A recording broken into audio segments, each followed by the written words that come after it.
first step ever podcast, and I am Ishani Nigam, your host and producer of the podcast. This podcast is made for all the disruptors around the globe who know that they are made for something, for that one thing, but fear of embarrassment, fear of rejection, the fear itself holds us back at some point in time. But hey, those are the only milestones that if we cross, we are there to take our first steps. So, welcome on this journey with me where I interview people from across the globe so that they can share their story, their challenges, and you know that even you can surpass yours.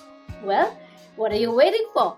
Let's get started. Welcome on my first step ever. Today, please join me in welcoming all the way from Adelaide, Australia, Matilda. Hi, Matilda. Welcome on my first step ever. Thanks so much, Ashani, for having me. I cannot wait to chat and get into all of the good, deep stuff that your listeners want to hear. I'm excited as well. And I like my listeners to know that Matilda is a coach. She is next career move coach, and she's passionate about supporting others to be bold, take risks, and get out of their comfort zone so they can create purpose, abundance, balance in their career. And I'm so glad that she's here because this is all that we're going to do on this podcast. Now, I know that we have specialized coaches around the world for business, entrepreneurship, for mindset. But over here on my first step ever podcast, we dive deep into the journey, people's journey who feel that they have made their life the way they wanted, but how did they get to that part? Because the first step is most challenging. So Matilda has a background in psychology, experience in corporate recruitment, life coach training, personal experiences of feeling disconnected from direction and career have provided her with unique skills and experiences to enable her clients to have a truly wonderful and successful coaching experience. Now, I think you've touched a very, very important thing over Matilda over there, that from a position of being directionless or having some sort of ambiguity to, coming on the other side, which is to have an alignment. But before we go there, I want to quickly ask you, what made you to be in this industry? Great question.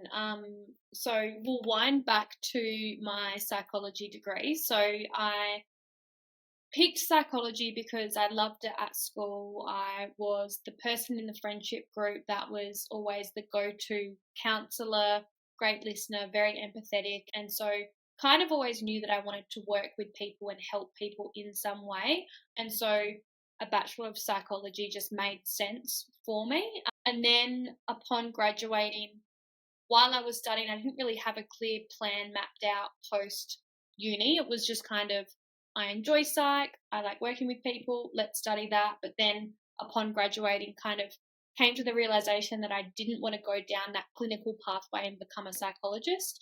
So I took a bit of time off, moved back home to Kangaroo Island where my family's from, spent time working in so many different jobs. I think I had about 10 jobs at one time, cafes, wineries, breweries, distilleries. It was, keeping myself busy really. And then after a couple of years, sort of decided that it was time to get a real job in the city that was Adelaide.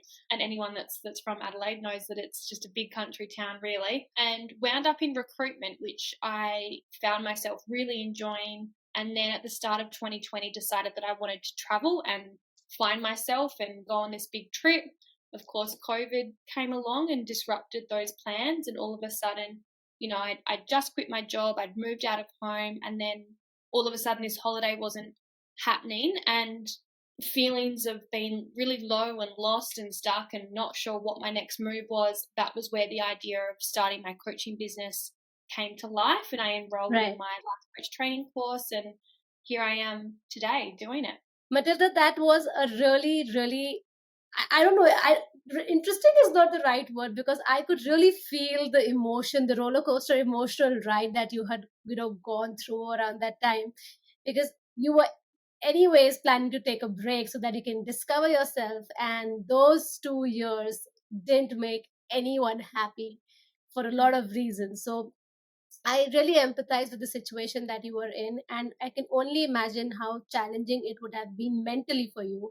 And that's something that a lot of us are, facing the challenges with.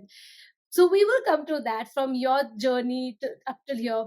Before we move on, I want to ask you that what's just one unknown fact about you that you would like to probably reveal today to our audiences? I don't know if it's particularly unknown, but it would be unknown to you and your listeners. But so when traveling in New Zealand, I accidentally skydived from 18,500 feet. And when I say accidentally, I didn't accidentally skydive, but me and my partner, we accidentally picked like the highest that you could go, and we ended up needing to have oxygen masks on, and everyone else was jumping out of the plane way before us, and we were like, what have we got ourselves into? So we had 90 seconds of free fall, and it was the most wild experience ever. It was really fun and loved it, but we didn't mean to go up so high. I think the experience chose you for it. Yeah, why not? That's exciting. So, Matilda, I'm going to go back in your childhood days and I want to understand, like, while you were growing up, what kind of mindset were you surrounded with? Yeah, great question. So my parents are some of the most passionate, hardworking people that I know. And so we were always surrounded by the mindset that you just dad's motto was always Gilfillans never quit. So once you're committed to something, you're 100% in. You are dedicated to that. And we were really taught that you've got to give something 110%, otherwise you'll just never know what you can make, what you can do and what you're capable of. And so, mum and dad were always business owners. So they had the farm, they've got a couple of houses, holiday accommodation. Mum's a Pilates instructor, dad plays in the drums. Like, we were always surrounded by living life to the absolute fullest and just having so many different experiences, and they were very entrepreneurial minded as well. So it was like, oh, like, what about that venture that could be good for the next couple of years. And just really hardworking, never give up, committed 110%, and just really great role models for me to believe that am going to be capable of whatever I set my mind to, and to really go all in on that, to give it the best go that I can.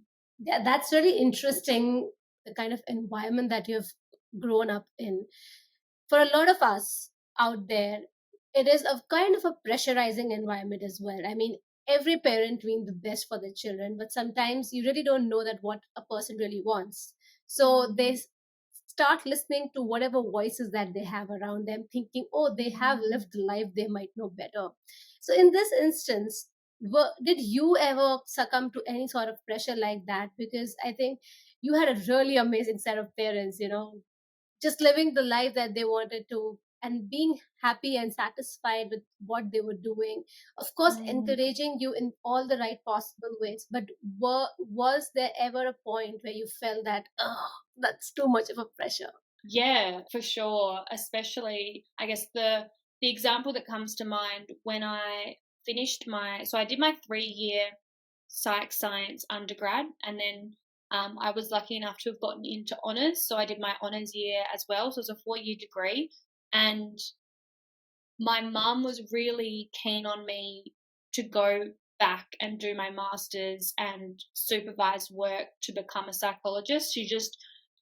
Her perspective was, and it makes total sense from a parent, I think, her perspective was, you've done your 4 years, it's just another, 2 to 3 years and you'll be a psychologist, you'll be a doctor. And I mean, even in saying that, she was still empathetic and Right, yeah. gentle, and it wasn't like her trying to force her own opinions on me. And I think that's what mum and dad have done, is that they'll always give me different perspectives and their opinions and what they think will work, or what I could do to better myself, um, or to do something in a different way. But it's in a way that I have all the information, and I'm still empowered to make my own decision. So what I think has happened now is she's seen my evolution in my career progress. And if I was a psychologist, well, who knows where that path would have taken me, but I don't know if I would have gotten to where I am now, being a business owner, you know, fairly fairly early on in that kind of journey. So, and I'm loving what I'm doing, and I'm able to combine the psych degree. I'm able to combine my corporate recruitment experience and, you know, my own experiences of being completely lost and just feeling like I'm alone and stuck in my journey. So I think she's been able to see that and really understand that at the time that wasn't the right decision, and I probably won't go back and do my masters because I'm just so fully into what I'm doing right now. So yeah, I guess too I can't give examples of it being too overburdening. I'm sure there's been times, like little things like, you know, dad not letting me get my ears pierced or whatever that was, but it was just, you know, small trivial stuff rather than the really important stuff, because they've always wanted to empower me and my sisters. That's absolutely great to know that your parents were there at each step to help you, to support you, to equip you so that you can take your decisions. And I really want our listeners to take one thing away from this particular example from Matilda's story is that you would be surrounded with people, your well wishers, who might see your potential, your strengths, and they know that where Mm. you would shine very well, and they will always advise you, equip you, and empower you to be who you are. But Mm. at the end of the day, the decision lies in your hand. And I think what Matilda did very beautifully and very respectfully, she chose her own path, and she, whatever Mm. challenges she faced after that, she faced them as well. So I think this is very beautiful message out there, that listen to what everyone is saying, your well wishers, make your own choice and own up to it. So Matilda, Mm. from there, when you first thought of, the first setback that you had, as you were mentioning, that you didn't feel aligned, you felt that you were not in the direction, what was that all about, and how did you overcome that? Yeah, so I guess there's been a few times in my life, and especially my career journey, where I've felt unaligned and not on the right track. And, you know, I think it goes back to after finishing uni, I did feel lost because I didn't go down the path of becoming a psychologist or a counselor, or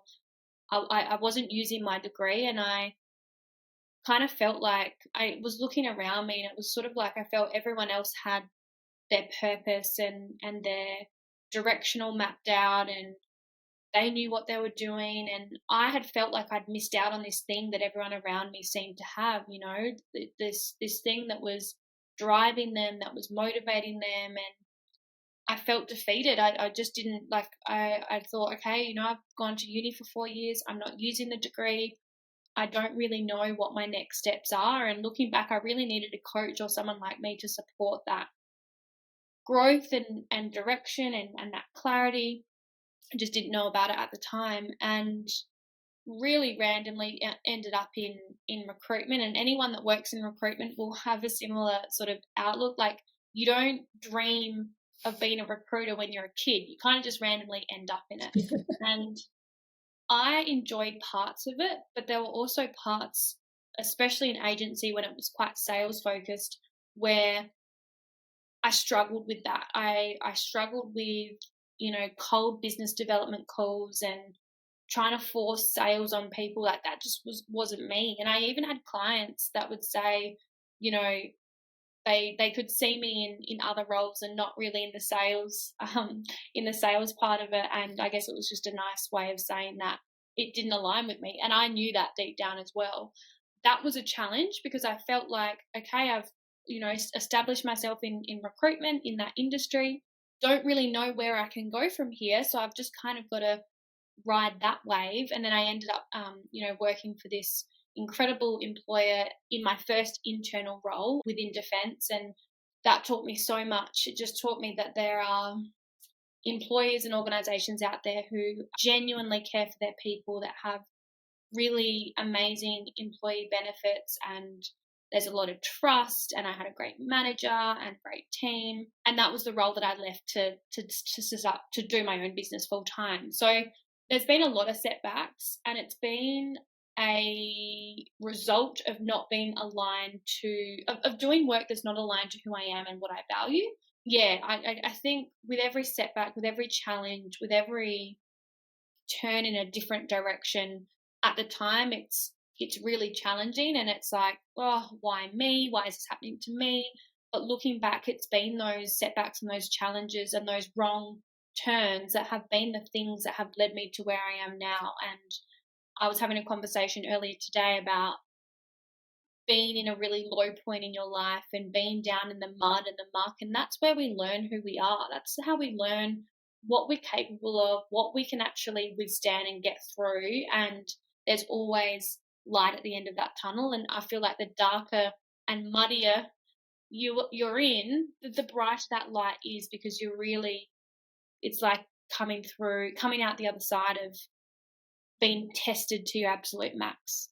That's really true, and I like to kind of say one thing before I go on to analyzing that what we have just heard, which is beautiful, is that really it takes a lot to open up and to share what you felt that you were not really good at that point in time.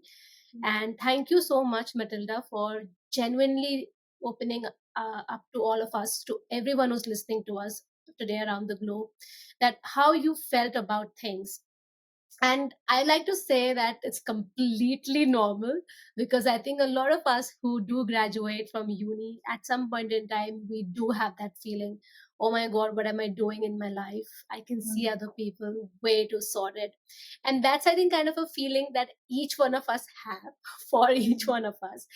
One another beautiful thing that you mentioned is that you did go on and you did try, you experimented, and when you did experiment, you were true to yourself in understanding that, okay, this is not for me, I'm not cut out for this.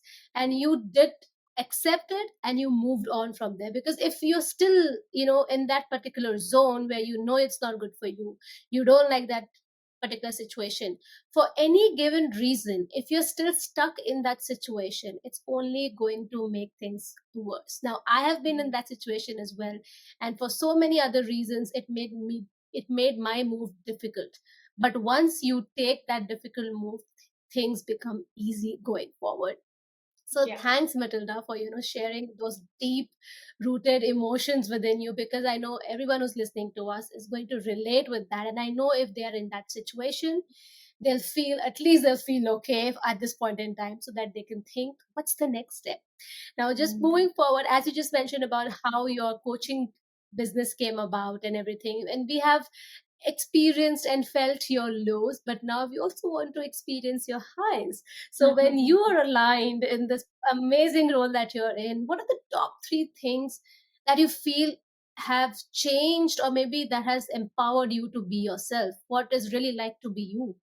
I think one of the things has been building my own mindset and my own self belief and my own confidence, because when you start your own business, you're really putting yourself out there. Like, I'm putting myself out there every day, and I'm doing things that I never did in my corporate career. And my business is my name. It's everything about me. So it can be quite vulnerable being in that position. And I remember in my first 6 months of business, I was asked to host some in-person like mindfulness workshops, and my first reaction was like, "No, too scary, can't do it, don't want to talk in front of people. That's not what that's not what this business is about. It's about working one-on-one." The fact that I had that reaction, I knew that I needed to do it, because it was like, this is the next level for me. Like, this is the next step in expanding and in growing, and this is what I support my clients to do. So yeah, I'd say the number one thing has been deepening my confidence in who I am by doing all of these, putting myself out there and getting out of my comfort zone. I think the second is being able to truly deeply impact and empower my clients' lives through their careers, through their mindset. Very often I'm supporting them to find a new job that provides them with more balance, more money, they're more satisfied, they don't feel like, they're a hamster going round in circles. And I think Yeah. having been in a situation where I felt lost and disconnected, it's been full circle for me to be able to support my clients to do that. So my own mindset, impacting other people. The third, it's kind of just cool to be my own boss, to be honest, like to Love that. really to really be able to prioritize things like my health and my self-care. And of course I'm still in a season where I'm working hard and I'm putting in the hours, but I can still go for a walk in the afternoon at say 2 o'clock, and there's no one that I need to answer to except for myself. And just knowing that I'm getting that sunshine and stretching my legs and I'm coming back, feeling more productive, and just little things like that. Like I get to determine what my days look like, how I structure my mornings. I'm really big on my morning routine and exercise and prioritizing my health. So it's been really, really great to be able to prioritize the things that I want and need. It's not to say that I haven't had employers that have been able to enable that. It just hasn't been to the same level that I'm at the moment. Matilda, that sounds really wholesome experience that you have had so far, and I'm sure there's much more for you to uncover and discover for your own self. But it was lovely chatting with you today on my first step ever podcast.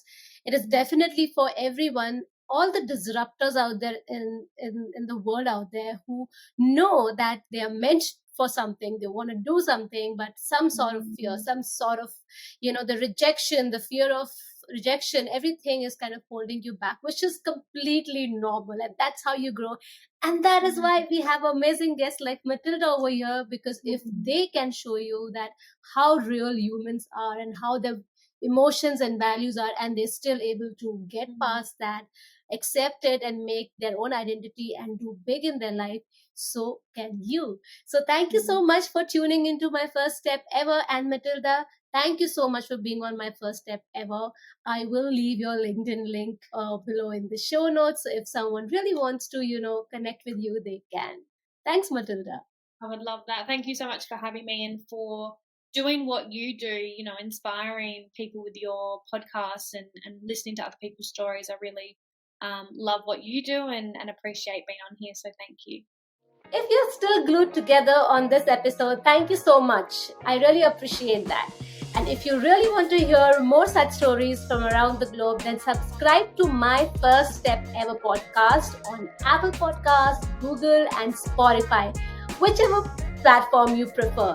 Please do give ratings and please do write your comments. And you can directly reach out to me on my First Step Ever _IN. That's my Instagram handle. A little about myself. I have always loved performing on stage, acting, speaking, and just emoting myself. So I use these mediums different ways so that I can connect with people, help them, empower them, infotain them, which is to inform them and entertain them. If you would like to collaborate for any opportunities, you're more than welcome to connect with me on my Instagram handle. Thank you.